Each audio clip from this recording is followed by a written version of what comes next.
Hi ನಮಸ್ತೆ, ಎಲ್ಲರೂ ಚೆನ್ನಾಗಿದ್ದೀರಾ ಅಂತ ಭಾವಿಸ್ತೀನಿ. ವೆಲ್ಕಮ್ ಟು ಮೈ ಚಾನಲ್ ದಕ್ಷಸ್ ಕಿಚನ್ಗೆ ಎಲ್ರಿಗೂ ಸ್ವಾಗತ. ದಯವಿಟ್ಟು ವಿಡಿಯೋನ ಸ್ಕಿಪ್ ಮಾಡದೆ ಕೊನೆವರೆಗೂ ನೋಡಿ, ಹಾಗೆ ನನ್ನ ಚಾನಲನ್ನು ಸಬ್ಸ್ಕ್ರೈಬ್ ಮಾಡ್ಕೊಳ್ಳಿ.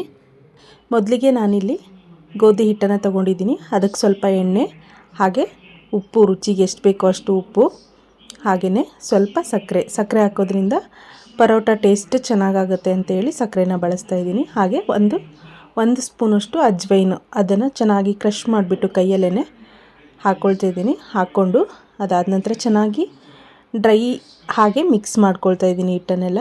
ಹಾಗೆ ಸ್ವಲ್ಪನೇ ನೀರು ಹಾಕಿ ಚೆನ್ನಾಗಿ ಸಾಫ್ಟ್ ಆಗೋವರೆಗೂ ಚೆನ್ನಾಗಿ ಕಲಿಸ್ಕೊಳ್ಬೇಕು.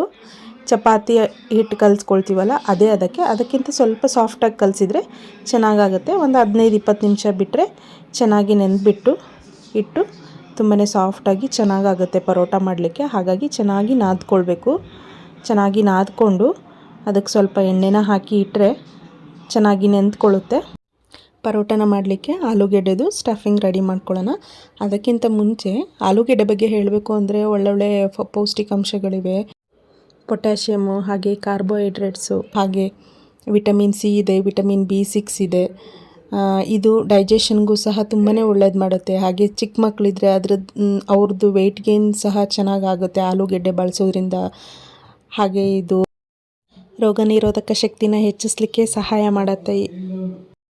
ಹಾಗಾಗಿ ಕೆಲವೊಬ್ಬರು ಆ್ಯಸಿಡಿಟಿ ಆಗುತ್ತೆ ಅಂತ ಹೇಳಿ ಕಡಿಮೆ ಬಳಸ್ತಾರೆ. ಹಾಗಾಗಿ ಏನು ಪ್ರಾಬ್ಲಮ್ ಇಲ್ಲ. ಮೊದಲಿಗೆ ನಾನಿಲ್ಲಿ ಒಂದು 5 ಆಲೂಗೆಡ್ಡೆನ ಚೆನ್ನಾಗಿ ಇಟ್ಕೊಂಡಿದ್ದೆ. ಕುಕ್ಕರಲ್ಲಿ ಬೇಯಿಸ್ಕೊಳ್ಳೋದಾದರೆ ಒಂದು 4 ವಿಷಲ್ ಹಾಕಿದರೆ ಚೆನ್ನಾಗಿ ಬೇಯುತ್ತೆ. ಅದನ್ನು ಚೆನ್ನಾಗಿ ಸಾಫ್ಟ್ ಆಗೋವರೆಗೂ ಮ್ಯಾಶ್ ಮಾಡಿಕೊಂಡ್ರೆ ಚೆನ್ನಾಗಾಗುತ್ತೆ. ಎಲ್ಲೂ ಗಂಟಿಲ್ದೇ ಚೆನ್ನಾಗಿ ಮ್ಯಾಶ್ ಮಾಡ್ಕೋಬೇಕು. ಚೆನ್ನಾಗಿ ಬೆಂದಿದ್ರೆ ಚೆನ್ನಾಗಿ ಮ್ಯಾಶ್ ಆಗುತ್ತೆ. ಹಾಗೆ ನಾನಿಲ್ಲಿ ಒಂದು ದೊಡ್ಡದು ಸಣ್ಣದಾಗಿ ಈರುಳ್ಳಿನ ಹೆಚ್ಚಿಟ್ಕೊಂಡಿದ್ದೆ, ಅದನ್ನು ಸಹ ಸೇರಿಸ್ತಾ ಇದ್ದೀನಿ. ನಾನಿಲ್ಲಿ ಒಂದು 5 ಆಲೂಗೆಡ್ಡೆ ತೊಗೊಂಡಿದ್ದೆ. ಒಂದು 8 ಪರೋಟ ಆಗಲಿಕ್ಕೆ ನಾನು ಇಲ್ಲಿ ರೆಡಿ ಮಾಡ್ಕೊಳ್ತಾ ಇರೋದು. ಹಾಗೆ ಸ್ವಲ್ಪ ಕೊತ್ತಂಬರಿ ಸೊಪ್ಪು, ಅದಕ್ಕೇ ಸ್ವಲ್ಪ ರುಚಿಗೆ ಎಷ್ಟು ಬೇಕೋ ಅಷ್ಟು. ನಾವೀಗ ಗೋಧಿ ಹಿಟ್ಟು ಕಲಿಸುವಾಗೂ ಸ್ವಲ್ಪ ಉಪ್ಪನ್ನು ಹಾಕಿದ್ವಿ. ಹಾಗೆ ಇಲ್ಲಿ ಈ ಪರೋಟ ಸ್ಟಫಿಂಗಿಗೂ ಸ್ವಲ್ಪ ಅದು ಎಷ್ಟು ಬೇಕೋ ಅಷ್ಟು ನೋಡಿಕೊಂಡು ಉಪ್ಪು ಹಾಕ್ಕೊಂಡು, ಅದಕ್ಕೇ ಸ್ವಲ್ಪ ಗರಂ ಮಸಾಲ ಹಾಗೆ ಅರಿಶಿನ ಪುಡಿ ಹಾಕ್ಕೊಂಡು, ಖಾರಕ್ಕೆ ಎಷ್ಟು ಬೇಕು ಅಷ್ಟು ನೋಡಿಕೊಂಡು ಖಾರದ ಪುಡಿನ ಬಳಸ್ಕೊಳ್ತಾ ಇದ್ದೀನಿ. ನಾನಿಲ್ಲಿ 1 ಸ್ಪೂನಷ್ಟು ಹಾಕ್ತಾಯಿದ್ದೀನಿ. ನನಗೆ ಇಲ್ಲಿ ಚಿಕ್ಕ ಮಕ್ಕಳು ತಿಂತಾರೆ, ಹಾಗಾಗಿ ನಾನು ಸ್ವಲ್ಪ ಮೀಡಿಯಮ್ ಖಾರನೇ ಮಾಡ್ಕೊಳ್ತಾ ಇದ್ದೀನಿ. ಖಾರನ ನೋಡಿಕೊಂಡು ಖಾರದ ಪುಡಿನ ಸೇರಿಸ್ಕೊಂಡ್ರೆ ಸರಿ ಹೋಗುತ್ತೆ. ಈ ರೀತಿ ಚೆನ್ನಾಗಿ ಮಿಕ್ಸ್ ಮಾಡಿಕೊಂಡು ಸ್ಟಫಿಂಗ್ ರೆಡಿ ಆಗುತ್ತೆ. ನಾನಿಲ್ಲಿ ನಿಮ್ಗೆ ಯಾವ ಸೈಜಲ್ಲಿ ಬೇಕೋ ಆ ಸೈಜಲ್ಲಿ ಉಂಡೆನ ರೆಡಿ ಮಾಡಿಕೊಂಡ್ರೆ ಪರೋಟಕ್ಕೆ ಸ್ಟಫಿಂಗ್ ಕೂಡ ರೆಡಿ ಆಯಿತು. ನಾನು ಒಂದು ಮೀಡಿಯಮ್ ಸೈಜಲ್ಲಿ ಉಂಡೆನ ರೆಡಿ ಮಾಡ್ಕೊಳ್ತೀನಿ. ಚೆನ್ನಾಗಿ ಸಾಫ್ಟಾಗಿ ಇದನ್ನು ಮಿಕ್ಸ್ ಮಾಡಿಕೊಂಡ್ರೆ ಚೆನ್ನಾಗಾಗುತ್ತೆ. ಈರುಳ್ಳಿ ಆದಷ್ಟು ಸಣ್ಣದಾಗಿ ಹೆಚ್ಕೊಂಡ್ರೆ ಈ ಚಪಾತಿ ಲಟ್ಟಿಸುವಾಗ ಏನೂ ಕೀಳೋದಿಲ್ಲ, ಚೆನ್ನಾಗಾಗುತ್ತೆ. ಹಾಗಾಗಿ ನೋಡಿ, ಈ ಹದದಲ್ಲಿದ್ದರೆ ಚೆನ್ನಾಗಾಗುತ್ತೆ. ಇದಕ್ಕೆ ನೀರೇನು ಮಿಕ್ಸ್ ಮಾಡೋದು ಬೇಡ. ಆ ಆಲೂಗೆಡ್ಡೆ ಇದರಲ್ಲೇ ಅದೆಲ್ಲನೂ ಚೆನ್ನಾಗಿ ಮಿಕ್ಸ್ ಆಗುತ್ತೆ. ನಾನು ಈ ರೀತಿ ಉಂಡೆಗಳನ್ನ ಮಾಡಿ ರೆಡಿ ಮಾಡಿ ಇಟ್ಕೊಳ್ತೀನಿ. ನೋಡಿ, ನನಗೆ ಒಂದು 8 ಉಂಡೆ ರೆಡಿ ಆಯಿತು. ಈ ಕಡೆ ಚಪಾತಿ ಹಿಟ್ಟು ಕೂಡ ಚೆನ್ನಾಗಿ ಸಾಫ್ಟಾಗಿ ನೆಂದಿತ್ತು.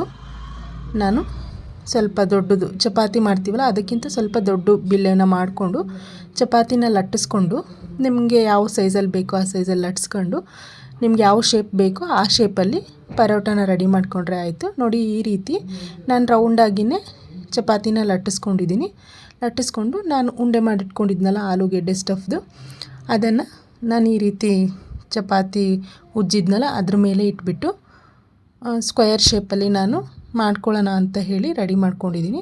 ಆದಷ್ಟು ಒತ್ತಿ ಉಜ್ಜಬಾರ್ದು, ಸ್ವಲ್ಪ ಹಗುರವಾಗಿಯೇ ಉಜ್ಜಿದ್ರೆ ಅದೇನು ಸ್ಟಫಿಂಗೆಲ್ಲ ಹೊರಗಡೆ ಬರೋದಿಲ್ಲ, ಚೆನ್ನಾಗಾಗುತ್ತೆ.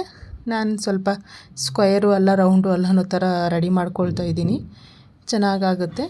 ನಿಮಗೆ ಸ್ವಲ್ಪ ಸಾಫ್ಟಾಗಿ ಇರಬೇಕು ಅಂತಂದರೆ ಸ್ವಲ್ಪ ದಪ್ಪದಾಗಿ ಉದ್ಕೊಳ್ಳಿ. ನಾನಿಲ್ಲಿ ಸ್ವಲ್ಪ ತೆಳ್ಳಗೇ ಉದ್ಕೊಳ್ತಾ ಇದ್ದೀನಿ. ತೆಳ್ಳಗೆ ಉದ್ಕೊಂಡ್ರೂ ಸಹ ಸಾಫ್ಟಾಗಿಯೇ ಬರುತ್ತೆ ಪರೋಟ, ಚೆನ್ನಾಗಾಗುತ್ತೆ. ಟೇಸ್ಟ್ ಕೂಡ ಚೆನ್ನಾಗಿರುತ್ತೆ.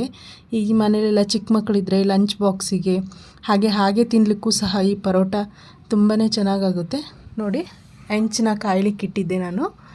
ಹಾಗೆ ಪರೋಟನ ಹಾಕಿ ಅದಕ್ಕೆ ಸ್ವಲ್ಪ ಎಣ್ಣೆನ ಹಾಕಿ ಚೆನ್ನಾಗಿ ಎರಡು ಕಡೆನೂ ಚೆನ್ನಾಗಿ ಬೇಯಿಸ್ಕೊಳ್ಬೇಕು. ಇದೇ ರೀತಿ ನಾನು ಎಲ್ಲ ಪರೋಟನೂ ರೆಡಿ ಮಾಡ್ಕೊಳ್ತೀನಿ. ತುಂಬಾ ಚೆನ್ನಾಗಾಗುತ್ತೆ. ನಿಜವಾಗ್ಲೂ ಮನೇಲಿ ಚಿಕ್ಕ ಮಕ್ಕಳಿದ್ರೆ ಈ ರೀತಿ ಮಾಡ್ಕೊಂಡ್ಬಿಟ್ರೆ ಹಾಗೆ ತಿನ್ನಲಿಕ್ಕೆ ತುಂಬಾ ಟೇಸ್ಟ್ ಅನಿಸುತ್ತೆ. ದಯವಿಟ್ಟು ನೀವು ಕೂಡ ಈ ರೀತಿ ಒಂದ್ಸರಿ ಟ್ರೈ ಮಾಡಿ ಹೇಗಿತ್ತು ಅಂತ ಹೇಳಿ ನನಗೆ ಕಮೆಂಟ್ ಬಾಕ್ಸಲ್ಲಿ ಕಮೆಂಟ್ ತಿಳಿಸಿ. ದಯವಿಟ್ಟು ಯಾರೆಲ್ಲ ಇನ್ನೂ ನನ್ನ ಚಾನಲ್ನ ಸಬ್ಸ್ಕ್ರೈಬ್ ಮಾಡಿದೆ ಹಾಗೆ ವಿಡಿಯೋಸ್ನ ನೋಡ್ತಾ ಇದ್ದೀರಾ, ನನ್ನ ಚಾನಲನ್ನು ಸಬ್ಸ್ಕ್ರೈಬ್ ಮಾಡಿ ನನಗೆ ಸಪೋರ್ಟ್ ಮಾಡಿ.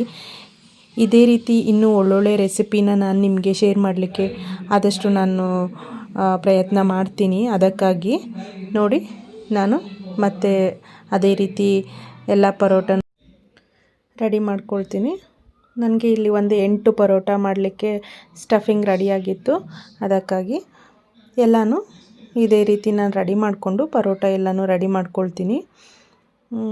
ಹಾಗೆ ನಿಮಗೆ ಯಾವುದಾದ್ರೂ ರೆಸಿಪಿ ಬೇಕು ಅಂತಂದರೆ ನನಗೆ ಕಮೆಂಟ್ ಬಾಕ್ಸಲ್ಲಿ ತಿಳಿಸಿ. ನಾನು ಆ ರೆಸಿಪಿನ ಮಾಡಿ ನಿಮಗೆ ತೋರಿಸ್ತೀನಿ. ನೋಡಿ ಪರೋಟ ಈ ರೀತಿ ಚೆನ್ನಾಗಿ ರೆಡಿಯಾಗಿದೆ. ಚೆನ್ನಾಗಿ ಸಾಫ್ಟಾಗಿ ಚೆನ್ನಾಗಿ ಎರಡೂ ಕಡೆನೂ ಬೇಯಿಸ್ಕೊಂಡ್ರೆ ಪರೋಟ ನೋಡಿ ಎಷ್ಟು ಚೆನ್ನಾಗಾಗುತ್ತೆ. ಅದೇ ರೀತಿ ನಾನು ಉಳಿದಿರೋ ಪರೋಟ ಎಲ್ಲನೂ ಮಾಡ್ಕೊಳ್ತಾ ಇದ್ದೀನಿ. ನಿಜವಾಗ್ಲೂ ಮಕ್ಕಳೆಲ್ಲ ತುಂಬಾ ಇಷ್ಟಪಟ್ಟು ತಿಂತಾರೆ. ನನ್ನ ಮಕ್ಕಳಂತೂ ಹಾಗೇ ಅದನ್ನು ಕೈಯಲ್ಲಿ ಇಟ್ಕೊಂಡೇ ತಿಂದುಬಿಟ್ರು. ಅಷ್ಟು ಚೆನ್ನಾಗಾಗಿತ್ತು ಪರೋಟ. ನೀವು ಕೂಡ ಇದೇ ವಿಧಾನದಲ್ಲಿ ಒಂದ್ಸರಿ ಮಾಡಿ ನೋಡಿ. ತುಂಬಾ ಈಸಿ ಮಾಡಲಿಕ್ಕೆ. ಇದಕ್ಕೇನು ಜೊತೆಗೆ ಪಲ್ಯ ಎಲ್ಲ ಏನು ಬೇಕು ಅಂತ ಏನಿಲ್ಲ, ಹಾಗೆ ತಿನ್ನಲಿಕ್ಕೂ ಸಹ ಚೆನ್ನಾಗಾಗತ್ತೆ. ನೋಡಿ ಸಾಫ್ಟಾಗಿ ಚೆನ್ನಾಗಾಗಿರೋದ್ರಿಂದ ಸ್ವಲ್ಪ ಹಗುರವಾಗಿಯೇ ನಾವು ಲಟ್ಟಿಸ್ಕೊಳ್ಳೋದ್ರಿಂದ ಸ್ವಲ್ಪನೂ ಸ್ಟಫಿಂಗ್ ಹೊರಗಡೆ ಬರೋದಿಲ್ಲ, ಚೆನ್ನಾಗಾಗುತ್ತೆ. ಇದೇ ರೀತಿ ನಾನು ಎಲ್ಲ ಪರೋಟನೂ ನಾನು ರೆಡಿ ಮಾಡ್ಕೊಳ್ತಾ ಇದ್ದೀನಿ. ದಯವಿಟ್ಟು ನನ್ನ ವಿಡಿಯೋ ನಿಮಗೆ ಇಷ್ಟ ಆದರೆ ಲೈಕ್ ಮಾಡಿ, ಶೇರ್ ಮಾಡಿ, ಕಮೆಂಟ್ ಮಾಡಿ. ನಿಮ್ಮ ಫ್ಯಾಮಿಲಿ ಹಾಗೆ ಫ್ರೆಂಡ್ಸಿಗೆ ಶೇರ್ ಮಾಡೋದನ್ನು ಮಾತ್ರ ಮರಿಬೇಡಿ. ಎಲ್ರಿಗೂ ಧನ್ಯವಾದಗಳು.